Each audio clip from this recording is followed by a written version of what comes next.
Good morning. Happy day after Labor Day weekend. Feels like Monday. It's Tuesday. So I hope you guys had a great weekend. I know that I did. I was able to head down to Salem, Oregon and see my brother, and we had a fantastic time. So I hope that you guys had a great time doing whatever you did as well. So today we are in chapter 21. It's very much a continuation of last week's episode. And so if you haven't watched chapter 20, highly encourage you to go do that before you listen to this one, The Light. It'll make a lot more sense.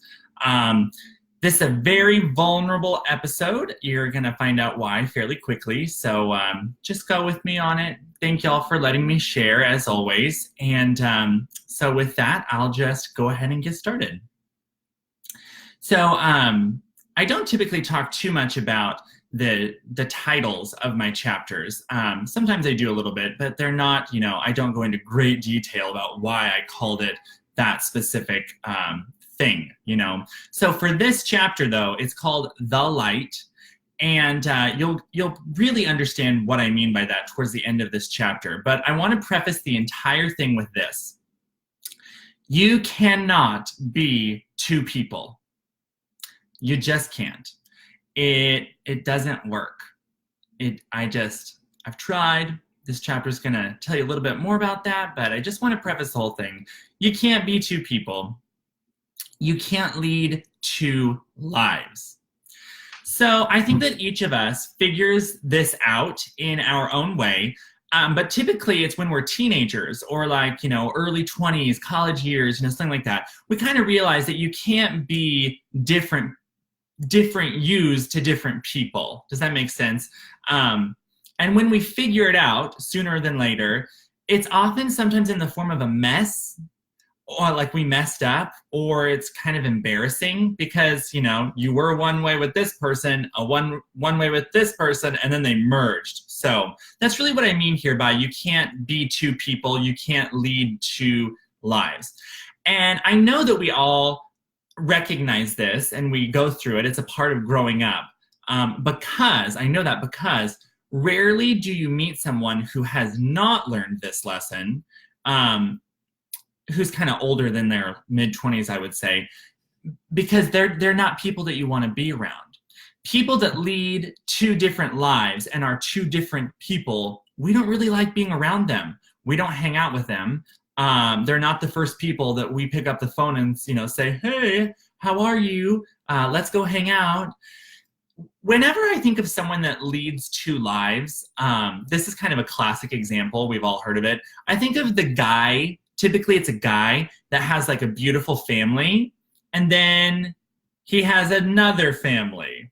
I actually knew someone once that that's a common thing in like movies and stories. I'll never forget.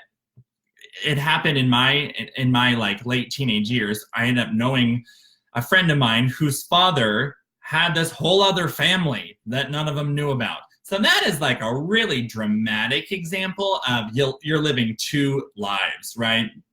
So people that lead two lives that are this way with one person and that way with another, I don't know about you, but I think that a lot of us, we think of those people as very slimy.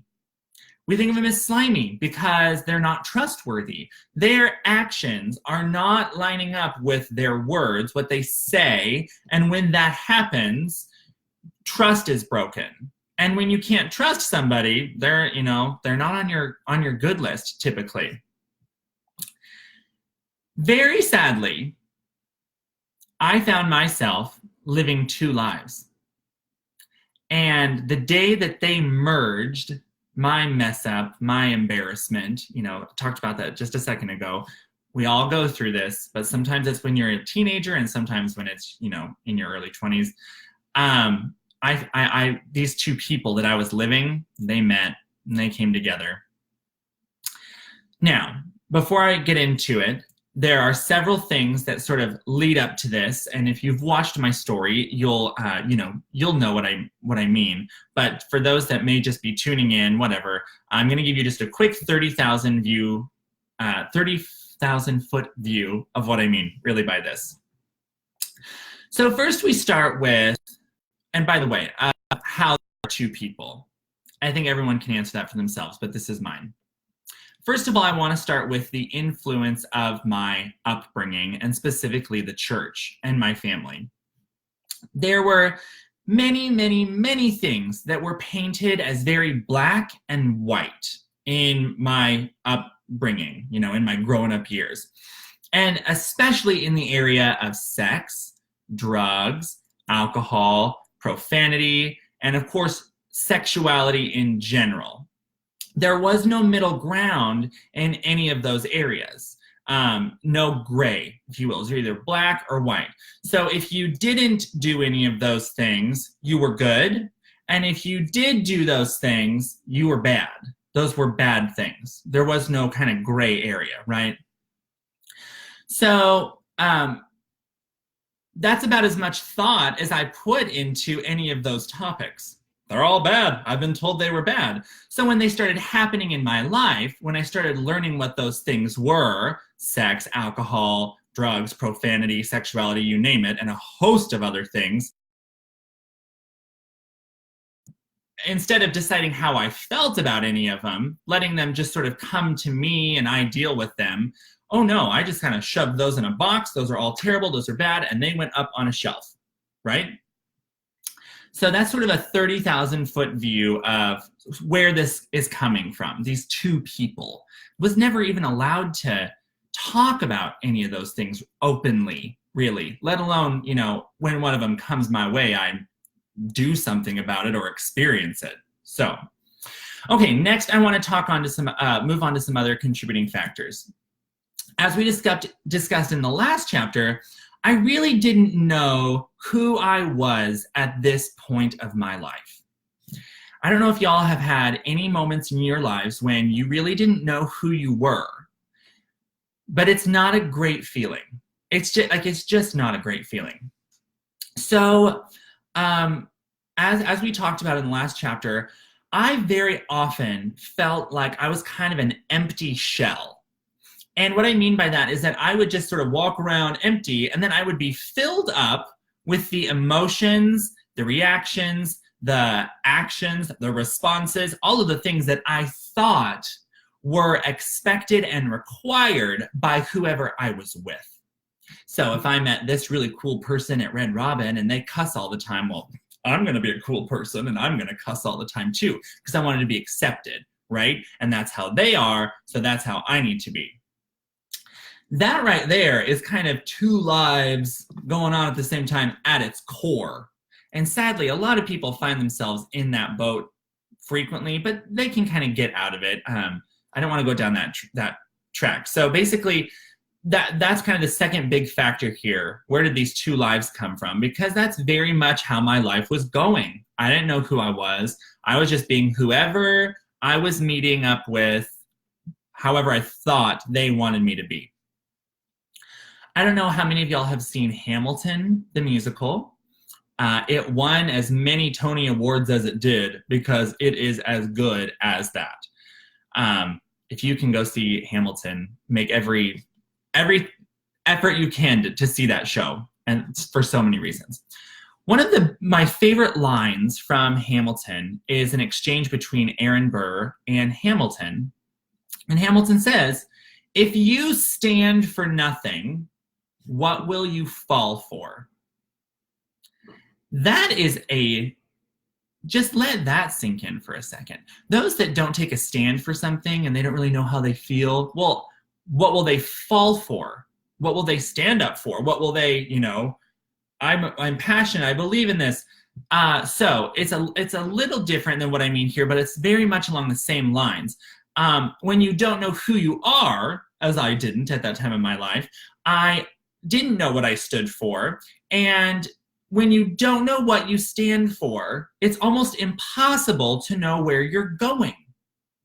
I've had to learn that lesson because there's nothing inside that is guiding you.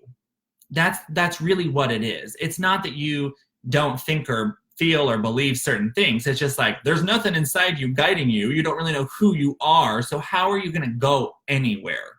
And staying stuck doesn't get you anywhere in so many ways. So again, going back to this time in my life, that thing that had been guiding me, that was God, and that was the church and all these people that I knew. That was all gone, and it was in the process of being redefined. So at this time in my life, in 2013, I didn't know who I was. I didn't know what guided me, what was guiding me, and that led to some problems, as we're going to find out. So finally, and this is kind of the cherry on top, are what I call absolute truths. And what was happening in my life at that time is that absolute truths that I knew at my core had kind of become absolute unknowns. I didn't know what I thought on this, but I used to. And I didn't know what my ideas and beliefs were on this, even though I used to. Like, it just all these things that had once been fundamental to who I was, literally made up who I was. I didn't really know about them anymore. My absolute truths had gone to absolute unknowns, as you've gathered from all these chapters I've done. So kind of in line with the whole what has been guiding me being gone thing, and the absolute truths that had once been ingrained in me being quickly turned into absolute unknowns, and concepts and ideas and thoughts that I didn't know if I agreed with or not. It's all leading up to this, right? So instead of talking to anybody, as we talked a lot about in the last chapter, instead of telling people how I really felt and what was really going on inside of me, I took all of that stuff as well and packed it into a box and shoved it on the shelf, because that seemed much easier than trying to figure it out and work through it, right? So here's what happened, y'all. There was somewhat of a disagreement going on between my, at the time, boyfriend and I ended up going out and cheating on him. And I tried to cover it up. At first, I tried to justify it from that disagreement or whatever it had been. I tried to justify it to myself by myself. And there's a bit more to it, but that is what happened. I cheated. I became a cheater. And yes, I mean in the biblical sense, I cheated on my, at the time, partner. Definitely not my best moment at all. And it sounds so weird to even say that out loud right now. First of all, there are people that have cheated, let's be real. But those that have cheated, they don't just go out and say it, right? Even if like things have gotten better, they've been worked through, whatever it is, we don't do that. So it just feels kind of weird to even say that. Yes, I cheated. But actually kind of more than that is that is not like me. It feels weird to say that because that is not like me. And anyone that knows me, I'm sure will kind of agree, like, that does not sound like Darren. Okay, that is correct. It's not something that I would normally do, and it's not something that I've done since at all. But back in 2013, there were two Darrens. There were two lives being lived, and on that night that happened, they merged. It was the catalyst of this Darren on this shoulder and this Darren on this shoulder coming together. They're going to meet each other. It was pretty damn awful. So my boyfriend at the time found out, actually that exact same night. And it was kind of actually when I was having to answer to him when he said, did this really happen? That's really when these two worlds merged. And I just want to say, he and I aren't actually even in contact anymore, and I want to be really respectful to him. And with that, I want to say huge kudos to this guy, because he didn't break up with me then, And we eventually did work things out, and he forgave me, and so that worked out. But there were a few weeks after this very sort of terrible decision that I made that I want to talk about. That's really where I want to go with this. Probably the biggest question that I had, that you have listening to this, and with me for quite some time, was, why did I cheat? Why does anybody cheat? I mean, we could talk about why do people make bad decisions in general, and I think what I'm going to share could be applied to those areas also, but we're talking about this one specifically. Why did I cheat? That's not something I would do. That's not something that I was raised thinking was all right. And, you know, it's just not me, quite frankly. That's really what it comes down to. It's not anything I believe in. Well, at the time when it happened, you know, in my mind, I had a justification that I had fabricated about why I could do this, the reason why I was doing this, and why I did it. But it was not the actual reason. Here is maybe not why I did it, but how it happened. This is sort of the coming together of many parts of my story, all right? Before this point in my life, in 2013, there had indeed been two Darrens, two me's, almost all the time. And I've discussed that in previous chapters. There was the Darren in the daylight and Darren in the darkness. And I really use that analogy because it's not even just an analogy, it's really how it was. I was one way, I think specifically back to who I was on campus at that school in the South. During the day, I am this one person, this one kind of person. And when I went back to my dorm room at the end of the day, when no one else was around, I was a different person. And again, I've discussed this a lot in previous chapters, but it can't be lost here. Darren in the daylight had tried for years and years and years to get rid of something that he thought made him a quote-unquote bad person, the gay thing. And he did this all the time, literally every day. And he did his very best to live up to the expectations and the standards that were placed on him by a lot of influences from his life, the church, what he thought God was, his parents, his mentors, okay? So there was that Darren. It feels really weird to be saying my name so repeatedly, but go with me. There was that Darren in the day, and then there was Darren at night. And Darren at night felt like nothing he tried or fixed or changed or tried to change was working, and that made him bad. But on top of all of that, it just wasn't going away, ever. So there was Darren in the day and there was Darren at night. And eventually that bad Darren, I keep doing air quotes, because I really did think that I was bad. Y'all, we become what we tell ourselves we are. I want to interject that for just a second, because that is absolutely what happened. Darren in the day was one way, and Darren at night was a different way. And he told himself that he was bad.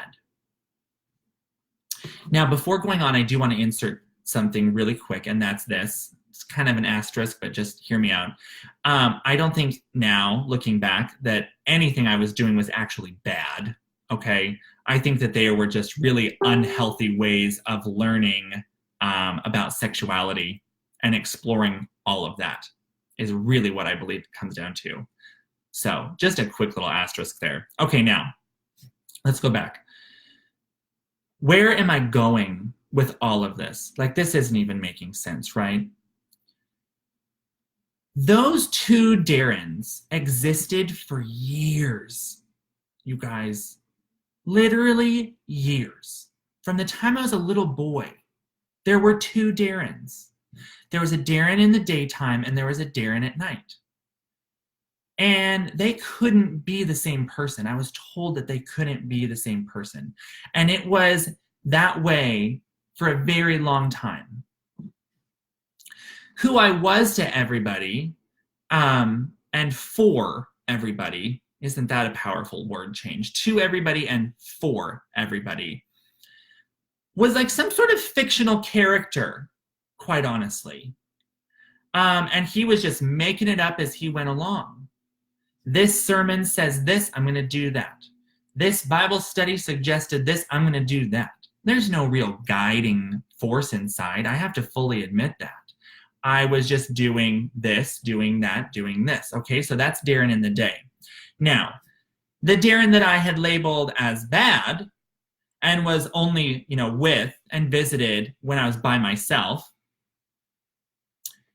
he was kind of like this tortured little kid. And he was kind of forced to live in not a very good place. If you think of an actual physical place, it's almost like it was this kind of damp dungeon, if you will. He was very timid. He was neglected. He was malnourished. He had no real substance. Kind of socially awkward, to be very honest, because he was never visited. He was never fed. And he was very, very, very sad. That was the other Darren. At the same time, he was really, really hungry. He was being deprived, right? And he wanted nothing more than to just break free and grow and experience life outside of this dungeon. And because he was so tired of being locked away, he took every single opportunity presented to him to bust out. These were the two Darrens that existed. And on the night that I cheated and made a terrible decision, it's almost as if that little door had opened up. I think of like a little hatch door or something. And the other Darren just busted out and, there he went. But here's what actually happened. On the night that I cheated, it's like that little door not only opened, but it actually ended up being smashed, meaning it couldn't close again. And that's because for the first time, an opportunity had arisen where both of those worlds were visible to other people. I wasn't telling anybody about the bad Darren prior to this, right? And when that door opened, I'll tell you what happened. A lot of light came in, just sort of flooded in. And this fictional Darren that was one way to a lot of people, he met the other Darren. And he knew that he couldn't hide him anymore. He knew that that was not going to happen. It was, honest to goodness, the merger of two very, very different worlds. So I don't know if this little metaphor that I'm even creating here is making any sense at all. I don't know if any of y'all have experienced being two different people in your own lives, but as I was writing this chapter, this is really what came up for me, and it's kind of just very bizarre how accurately it depicts for me how I felt. Like there was this Darren that just I had said was bad, and he was trapped in this little dungeon. And there's no wonder why he lashed out when he finally got the opportunity to come out. But we all know, going back to the beginning of this chapter, you can't be two people. You can't live two lives, and you especially can't be one person to this person and another person to this person. Like, it just doesn't work. It does not work. Okay, so I did it. I cheated. It was bad. Boyfriend found out. Now there's nothing to hide. That's, I'm pretty exposed right there. And I very quickly realized why this had happened, and it was because there were two Darrens. And I also recognized that I needed to get very real with the Darren that was sort of hidden away. And I needed to start talking to him. I needed to start talking to me, actually getting to know myself. This saint of a counselor that I keep talking about, Dr. Kaufman, he's a pretty incredible man. So I called Dr. Kaufman. We had sort of this emergency session on the phone. And he listened to me cry and go on and on and on. And finally, because I'm pretty sure in that moment that he knew nothing that he was going to say was actually going to click with me. It was going to go in one ear and right out the other, because that's the space that I was in.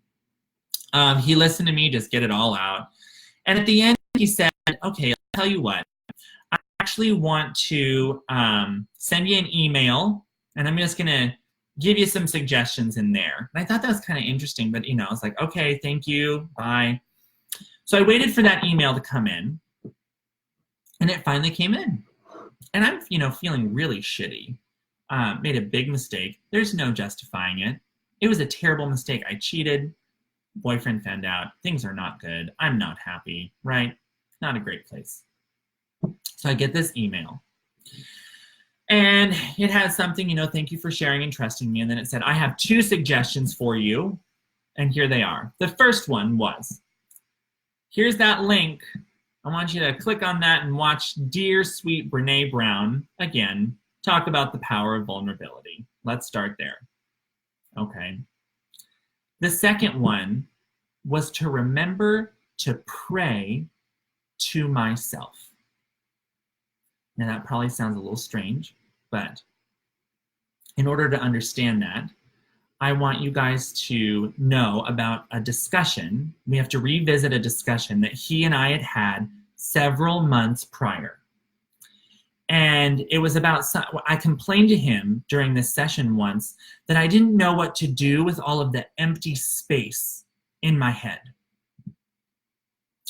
So during that conversation with him, I had shared that I felt so lost because I used to pray all the time. I used to pray constantly. But now that at that time in my life when I really didn't know who God was anymore, that whole definition had changed for me. I wasn't really praying, and that, because it felt weird, and it really made me feel kind of empty. I used to talk to this thing called God all the time, just constantly praying, and now I wasn't doing that anymore, and there was a huge void, and I was complaining about it. So Dr. Kaufman listened and learned more and more what I kind of meant, and towards the end of that discussion, he gave me a recommendation that has stuck with me to this day, and I was reminded of it in that email when it came in a couple months after. And this is kind of what he said. He said, okay, I want you to tell me about the prayers that you used to pray all the time. How did they go? Like, I want you to actually give me an example. And I said, okay. So here's an example of a prayer I used to. They were very generic sometimes. Sometimes they were specific. And I would say, dear God, please give me the strength to get through what I need to get through today. Give me the strength I need to get through this, be this way, or dear God, please grant me peace and calm as I take this test because I studied so hard for it, right? I just was constantly praying to God. There were all the prayers too that were like, dear God, please don't let me sin anymore. Don't let me find guys attractive. I was constantly praying, okay? So Dr. Kaufman was listening, and then he said something that just changed everything. He said, I get where you're coming from, Darren, and I believe that most Christians believe that the Holy Spirit is in them and that they were made in God's image, correct? And I said, yeah, that's a very fundamental Christian belief. And he said, okay, well then if you're made in God's image, I just want you to try this. I want you to try this just for a little while, and it's gonna be weird. I want you to, instead of using God's name in your prayers, I want you to use yours. I want you to say, dear Darren. And God is in you, so you don't have to feel wrong or bad about this, but I want you to pray to yourself, okay? And I want you to hear how it goes. I want you to say it right now, exactly like that. So I did. So instead of saying, dear God, I said, dear Darren, please help me have a really good day. Dear Darren, please give me the strength I need to get through this. I have goosebumps right now, remembering that. And for reasons I'm sure you can imagine, it was a very emotional, beautiful, what I would call extremely successful session with Dr. Kaufman. So I want to go back to that email that he wrote me. Watch Brene Brown and remember to pray to yourself. So I did. His email ended, with, I love you. I thank you for trusting me. I'll see you in our next session, whatever it was. And so for the next several weeks, that's what I did. I watched The Power of Vulnerability probably 5 times. And I started praying to myself. Dear Darren, specifically around this big mistake I had made. And things started changing, y'all. With each prayer, it is just like one stone right after the other started coming off of this pile that I had created for a lot of years. And I slowly started getting to know the other Darren, the bad Darren. And he finally started seeing more and more light. So that is today's chapter. It's a lot. And just like last week's chapter, when you read this in a book, it's going to be between 2 other chapters that help it make a lot more sense. But yeah, the light. What an interesting time in my life that was. Thank y'all so much for listening, for watching. I hope that you have such a fantastic week, and I will be back on Thursday. And surprise, surprise, the next chapter is called The Vulnerability. So thanks for bearing with me. Kind of a weird chapter, I know. Thanks for trusting me and just loving me for who I am. With that, go and have a beautiful day. Would love to hear from y'all, and I will see you on Thursday. Take care.